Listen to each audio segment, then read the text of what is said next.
I know you don't have a lot of time, so what I hope to do today is to give you 5 myths or 5 beliefs that you have about midlife and purpose that are holding you back and what you can do instead. And I'm going to try to keep this under 15 minutes. Let's just get right into it. By the way, I'm Erin. I've been a midlife purpose coach for 7 years, help hundreds and hundreds of women make their way through the midlife transition. And yeah, I want to help you do the same. So first of all, midlife's not a crisis.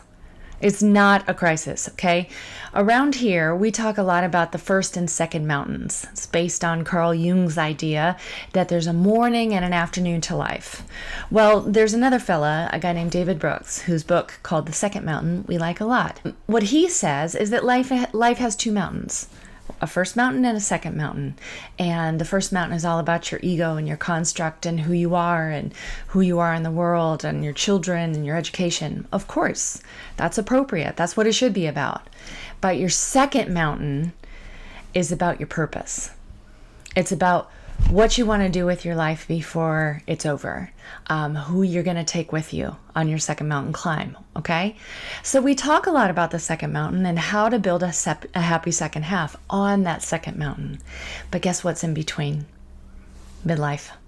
That's what we call the midlife dip. So if you are feeling like the color has drained out of your life, that things that you used to enjoy, you don't enjoy anymore, everybody's annoying you, your career feels flat, you just feel like, running away from your life, all of this stuff. If this is happening to you, there's nothing wrong with you, all right? Hear me clearly. If you don't hear anything else, midlife is normal. It's a normal phase of human development, not unlike adolescence. Anybody ever told you that before? Okay, so some of the crazy things that you're feeling, it's not just you. You're not the only one, and it won't be like this forever. But the midlife dip is a super important time. We like to think of it as a base camp before your second mountain climb, a place where you drop the old tools that you don't need and pick up new ones that you do. All right, so having said all that, if that gives you a little bit of context about what you might be going through, and especially if you're feeling really lost and off purpose and stuck, you're right on time. All right, so let me go through the 5 myths. Number 1, you're assuming that the physical, mental, and emotional changes you're going through are just getting older, and you kind of have to put up with it. I will tell you that I hit my midlife dip and was in such an incredible state of anxiety that was completely unfamiliar to me. Brand new. Just irrational, unexpected, completely out of sync with anything that was really going on in my life level of anxiety. And I kept saying, what the heck is this, right? I didn't know. And since I didn't know, I assumed, well, there must be something wrong with me. Guess what it was? My hormones were all out of whack. It was perimenopause, okay? Our culture does a terrible job talking about menopause, perimenopause, which means the years around the cessation of your menstruation. Your hormones are doing crazy, crazy things at that time. Now, I'm not a doctor, and I'm not here to tell you to go on HRT, hormone replacement therapy, or don't, but I will tell you that I went on it after doing a lot of research, and the change was dramatic. There are certain things that you should be doing as a midlife woman that maybe nobody ever taught you. Okay, and again, I'm not a doctor, but I know some people who are. Here's a great resource, somebody that will give you a ton of education. Her name is Dr. Mary Claire Haver. She's a OBGYN with 30 years in practice in Houston. And her Instagram feed will educate you on menopause and tell you things you never had any idea about. And she will tell you that in her 12 years of medical school, she had about 6 hours of menopause training. It's time to educate yourself, perhaps, and to recognize that some of the things that you're going through might just be menopause. The other thing is there's different ways of dealing with your body. Your sleep is different. Your nutritional needs are different. Your exercise needs are different. It's time to look into this, okay? Don't accept that, oh, I'm just getting older. Let's get rid of that one, okay? So that's the first one. Second one, maybe you're kind of lonely at midlife. Maybe you're going through empty nest. Your kids just went off to college and you're in this huge identity shift. Maybe she got divorced. That's really common at midlife. But you notice that you're trying to fix it with a lot of self-study, self-focus, self-care, and all that stuff is great. Or maybe you're also kind of bored and you're trying to fix it at Target. I've done that. I love Target. I would get bored and lonely and go get in my car and go to Target and spend a bunch of money on stuff I didn't need. Okay, again, I don't have anything against Target, but there's a different approach. All of this stuff can be a form of medicating. So here's what I want you to understand. When you're bored and lonely, our culture is designed for you to get in your car and go to Target, or to solve it by yourself by telling people when they ask you how you are that you're busy. All right? This is what we need to dispense with. Your path to purpose at midlife, it runs through other people. All right? So you can do self-study and self-focus and self-care and self-awareness, but sometimes it can turn into navel-gazing. Yeah, because it's self-focused. And what we want to do at midlife is we want to take the focus off ourselves and we want to put it on others. And I know that sounds crazy and you might be thinking, well, I volunteered before and it was okay or whatever. Some of us get into volunteer situations still thinking of ourselves. How's this going to meet my needs? How's this going to impact me? What's this going to require of me? I'll just cut to the chase right now. Getting committed in your community is the best thing that you can do for loneliness.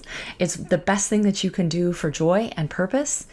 Being in a community and being needed by people and needing them, letting all of the community rub your rough edges, that's what being in community is. And it is a surefire path to purpose. And it will cost you some freedom. But the truth is, some of you are drowning in freedom. You have too much time on your hands. Your kids are grown, you're retired, you just got divorced, or the things you love just are kind of falling flat. It's okay, but you got to do something different. I don't have anything against self-study. Obviously, I'm a coach. It's what I do, is I help people, and it requires study and self-focus. But if you're just doing that, you're missing a big piece of the puzzle. All right? So that's the second one. Oh, am I doing well on time? I know I'm talking fast. The third one is, maybe you're really stuck and off purpose in your midlife dip and you're saying, is this it? I guess this is all there is. And maybe you're even feeling guilty about thinking that because you got everything you said you wanted. Oh no. What do I do now? I got everything I said that I wanted and it isn't enough. Well, first of all, especially with empty nest, understand that the identity of mother, 24/7 mother, does a really good job of defining your purpose for you, doesn't it? Like nothing better than having kids to define your purpose. But your life is different now and your identity has shifted. You're always going to be a mom, but you're a mom in a different way. And you get to discover what your new purpose, what your second half purpose is. All right. You got to ask yourself some questions, because the answers to these questions are different now than they would have been on your first half, your first mountain. All right, when your priorities and your roles were different. Dr. James Hollis asked the question at midlife, who am I apart from my history and the roles that I have played? That's a really good question to ask yourself. I'm also going to just blaze through some questions here in the interest of time. So I'm going to include a PDF that you can pull up and print them, and so you can answer these questions slowly and thoughtfully later. Okay, so here's some of the questions you really need to answer in order to make use of this midlife dip, of this base camp, okay? Number one, and some of you might panic a little bit about this, but I'll tell you why you shouldn't. Question number one is, do I believe in God or a source or a higher power? And if so, what? Right? And you may have just panicked about that because you're like, oh no, she's trying to convert me. I can promise you I'm not trying to convert you. But what I do know is that your second mountain, your path to purpose, your pursuit of joy has a spiritual component to it that is undeniable. All right. So the second question is, what's my, does that creator or does that power have a reason for me here? Or am I just random? Again, that's a question that's going to help you define what you should be doing on your second mountain and what you should be doing with your time. So it's not about, I should have to pick a certain religion necessarily. I never tell my clients who they have to be or what they have to believe, but I am telling you, It's important to believe in something bigger than yourself. Okay? So, thirdly, what is my spiritual guidance system?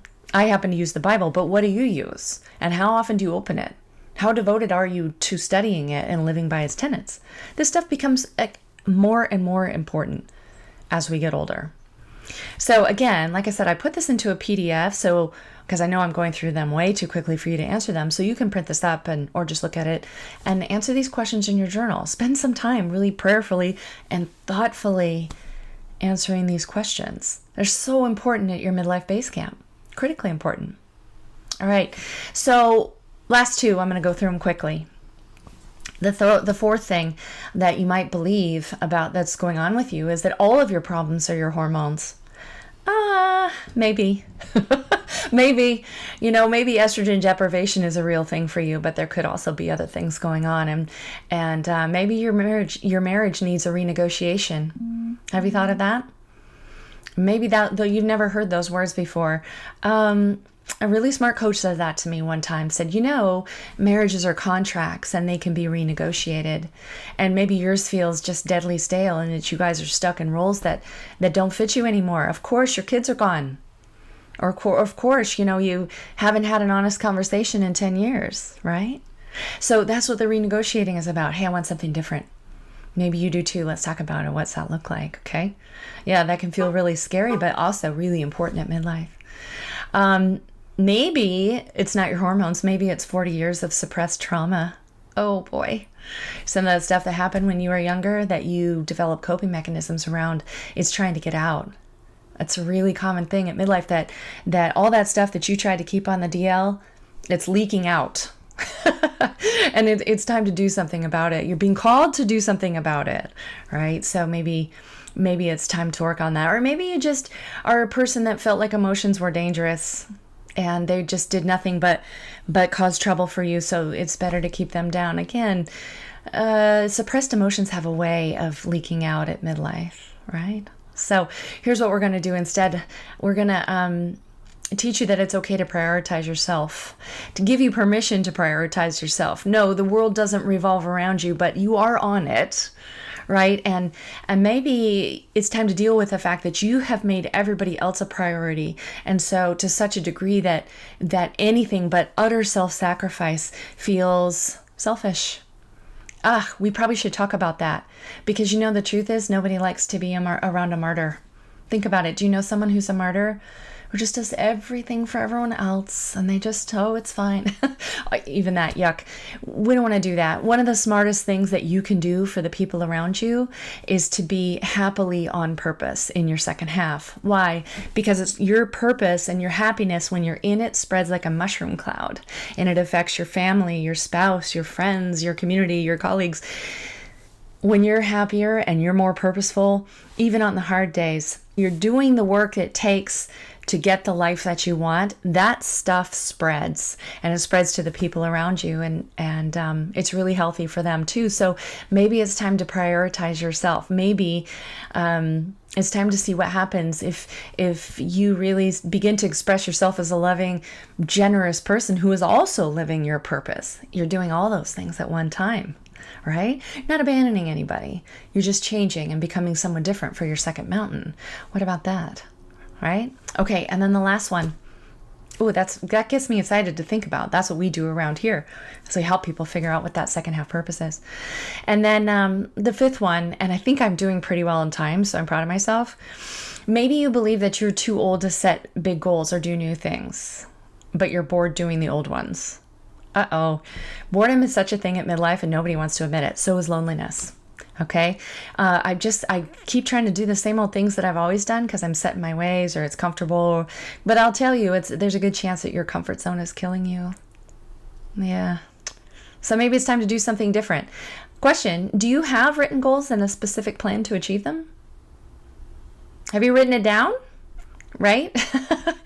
Like, if it's just kind of out there and it's somewhere and sort of vague, chances are you're not going to get it done. So, because if you aren't envisioning what you want 12 months from now, you'll have whatever you have now 12 months from now. And maybe that's fine with you, but I kind of doubt it, right? I think you're on this little training because you're like, I have to do something different. I can't keep saying, is this it?